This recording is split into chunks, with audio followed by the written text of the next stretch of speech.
Assalamualaikum warahmatullahi wabarakatuh. Alhamdulillahi rabbil alamin. Wa bihi nasta'inu ala umuri dunya waddin. Wa sallallahu ala sayyidina Muhammadin al-mab'uthi rahmatan lil alamin. Wa ala alihi wa sahbihi ajma'in. Amma ba'du. Pertama-tama marilah kita bersyukur kepada Allah Subhanahu wa taala dengan mengucapkan alhamdulillahi rabbil alamin. Kedua kalinya marilah kita bersolawat kepada baginda Muhammad sallallahu alaihi wasallam dengan mengucapkan Allahumma salli wa sallim wa ala alihi wa sahbihi ajma'in.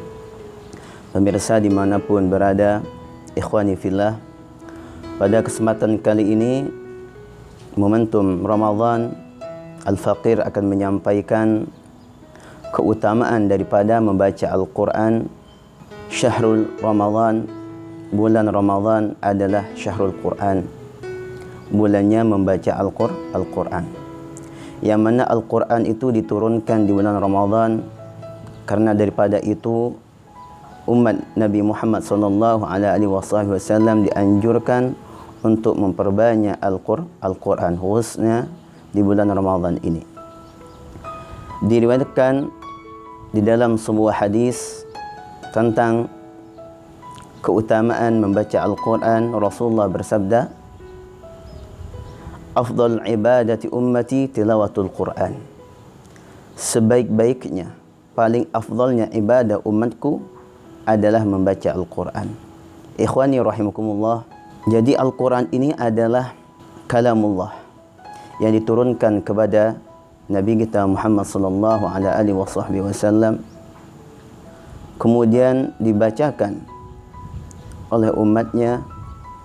Maka barang siapa yang membaca Al-Quran khususnya di bulan Ramadan akan mendapatkan nilai-nilai yang sangat luar biasa, bahkan nilai itu tidak bisa dihitung oleh siapapun. Dalam sebuah hadis dijelaskan, kullu amal ibnu Adam lahu illa saum.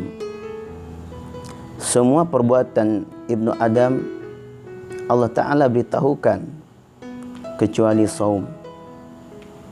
Fa innahu baini wa bainahu wa an ajzi bihi. Ramadan, bulan Ramadan ini atau bulan puasa Ramadan adalah ibadah yang luar biasa. Ibadah di dalamnya tidak ada nilainya, bahkan nilai itu dirahasiakan oleh Allah Subhanahu wa taala, apalagi membaca Al-Quran. Kedua, diriwayatkan di dalam hadis sallallahu alaihi wasallam yang menjelaskan sebaik-baiknya di antara kalian adalah membaca Al-Quran dan mengajarkan Al-Quran itu. Imam Sufyan Ats-Tsauri pernah ditanyakan tentang seorang laki-laki yang berperang. Ya Rasulullah, perbuatan apakah yang paling bagus antara berperang dan membaca Al-Quran? Sufyan Ats-Tsauri mengatakan, faqala yata'allamul Quran. Jadi maksud dari riwayat ini adalah Imam Sufyan Ats-Tsauri ditanyakan orang laki-laki yang berperang di jalan Allah Subhanahu wa taala atau membaca Al-Quran, lebih afdal mana antara keduanya? Beliau menjawab adalah membaca Al-Quran. Karena Rasulullah sallallahu alaihi wasallam bersabda di dalam sebuah hadisnya, khairukum man ta'allama Al-Quran wa 'allamahu. Sebaik-baiknya kalian adalah orang yang membaca Al-Quran dan mengamalkan dan mengajarkan Al-Quran. Ikhwani fillah, karena dari itu marilah kita, kalau kita sudah tahu fadilah daripada membaca Al-Quran khusus di bulan Ramadan ini, marilah kita memperbanyak membaca Al-Quran. Al-Quran adalah benteng, Al-Quran adalah pelindung, Al-Quran adalah perisai. Maka di dalam sebuah riwayat diriwayatkan oleh Ubay radhiyallahu anhu, beliau mengatakan al-husun salasatun. Benteng itu ada 3 perkara, ada 3 macam.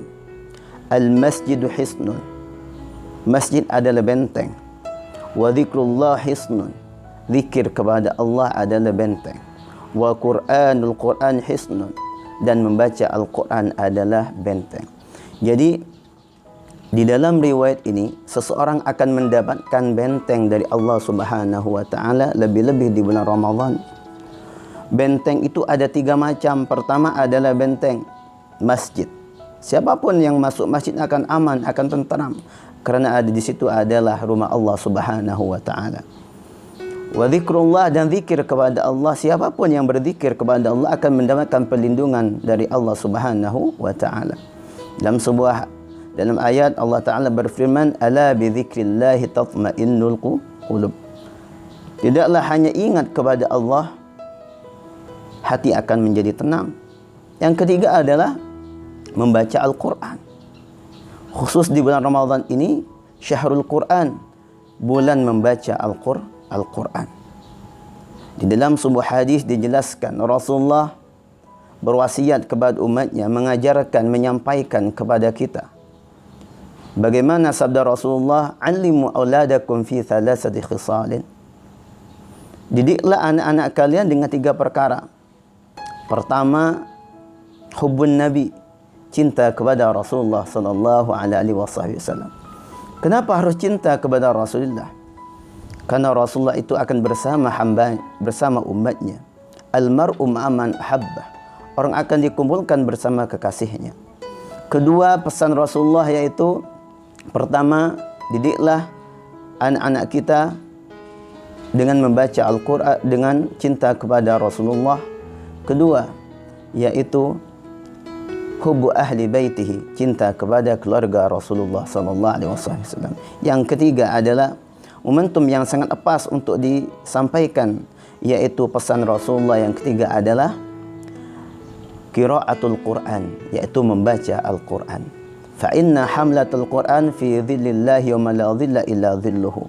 Karena sesungguhnya orang yang gemar membaca Al-Quran, di samping Al-Quran itu disuruh baca oleh Allah Subhanahu wa taala, fa innahu ya'ti yaumal qiyamah syafi'an li ashabi. Karena Al-Quran yang kita baca di dunia ini akan datang nanti di akhirat sebagai penolong, syafaat bagi orang yang membaca itu. Karena daripada itu Rasulullah berpesan, bacalah Al-Quran. Al-Quran akan datang kepada kita. Al-Quran, orang yang sering membaca Al-Quran, Al-Quran yang dibaca, Allah Ta'ala berikan hadiah, berada di naungan-naungan Allah Subhanahu wa Ta'ala, di mana kelak tidak ada naungan kecuali naungan yang diberikan oleh Allah, dihadiahkan kepada orang yang membaca Al-Quran. Kembali kepada pembahasan yang awal, bahwa zikir itu adalah benteng. Barang siapa yang tidak ingat kepada Allah Subhanahu wa taala, lalai akan ingat kepada Allah Subhanahu wa taala, maka Allah Taala akan berikan syaitan untuk menjadi teman sejatinya, sebagaimana disebutkan di dalam sebuah riwayat. Orang yang lupa terhadap Allah Subhanahu wa taala, maka syaitanlah yang akan menjadi penolong. Syaitan yang akan menjadi teman. Sebagaimana firman Allah Subhanahu wa taala, "Wa may ya'shu 'an dzikrir rahmani nuqayyid lahu syaitana fa huwa lahu qarin." Wa may ya'shu, barang siapa yang berpaling, 'an dzikrir rahman, daripada ingat kepada Allah Subhanahu wa taala, apa ancaman Allah Subhanahu wa taala? Nuqayyid lahu syaitana. Allah Taala tetapkan baginya, kokohkan baginya, yaitu syaitan. Untuk apa syaitan Allah Ta'ala berikan kepada orang yang berpaling daripada ingat kepada Allah Subhanahu wa Ta'ala? Fahuwa lahu qarin, sebagai teman. A'udzubillahi min dzalik. Maka daripada itu, ikhwani fillah, momentum Ramadan ini kesempatan yang luar biasa, kesempatan emas. Marilah kita memperbanyak Al-Quran. Siapapun yang melekat dengan Al-Quran akan menjadi mulia. Tidaklah orang setelah membaca Al-Quran kebanyakan mencium itu mushaf. Yang dicium adalah kulit daripada mushaf, daripada Al-Quran itu. Namun kulit itu menjadi mulia karena nempel daripada Al-Quran. Dan tidak ada riwayat satupun, bahkan ulama siapapun mengatakan bahwa kulit Al-Quran, sampul Al-Quran bagian daripada Al-Quran. Tidak. Kenapa orang yang apabila tidak berudu menyentuh itu kulit Al-Quran tidak boleh? Karena kulit itu bersentuhan dengan Al-Quran. Kesimpulannya adalah barang siapa siapapun orangnya bersentuhan sering membaca Al-Quran akan menjadi mulia. Al-Quran turun di bulan Ramadan menjadi bulan yang paling mulia. Al-Quran turun di Jazirah Arab menjadi tempat yang paling mulia. Al-Quran turun kepada insan paling mulia, yaitu kepada Nabi Muhammad, maka jadilah khairul bashar, orang yang paling baik. Al-Quran turun di bulan Ramadan, maka jadilah bulan yang paling mulia di antara bulan-bulan yang lain. Ikhwani fillah rahimullah. Dalam ayat yang lain Allah Subhanahu wa taala menegaskan bagaimana Allah Ta'ala mengancam bagi orang-orang yang tidak mau membaca Al-Quran. Mengancam bagi orang-orang yang tidak mau zikir, ingat akan Allah Subhanahu wa taala, khusus lebih-lebih di dalam bulan Ramadan. Allah berfirman, a'udzubillahi minasyaitonir rajim. Bismillahirrahmanirrahim. Istahwadha 'alaihimus syaitan fa ansahum dzikrullah. Istahwadha 'alaihimus syaitan. Syaitan menguasainya, terberdaya oleh syaitan. Fa ansahum dzikrullah, kemudian syaitan melupakan akan ingat kepada Allah Subhanahu wa taala. Maka ikhwani fillah dimanapun berada, ingatlah zikir adalah benteng, Al-Quran adalah benteng. Barang siapa yang lupa akan Al-Quran, barang siapa yang lupa akan ingat kepada Allah Subhanahu wa taala, pertama Allah Taala akan kirimkan setan sebagai teman, dan Allah Taala kirimkan juga setan untuk mengemalingkan daripada Allah Subhanahu wa taala. Ikhwani fillah. Maka dari itu, marilah kita bersama-sama rubahlah diri kita semua untuk menjadi insan, manusia yang paling baik, yaitu khairukum man ta'allama al-Quran wa 'allamahu, sebaik-baiknya manusia yang membaca Al-Quran. Wa khairukum man anfa'u linnas, sebaik-baiknya manusia orang yang memberikan kemanfaatan bagi orang lain. Pemirsa yang dirahmati Allah Subhanahu wa taala, sebelum kami mengakhiri kultum singkat ini, Al-Faqir berpesan di bulan Ramadan ini, marilah kita kembali kepada Allah Subhanahu wa taala. Sejatinya kita adalah milik Allah Subhanahu wa taala. Inna lillahi wa inna ilaihi raji'un. Kita akan kembali kepada Allah kerana kita adalah milik Allah Subhanahu wa taala.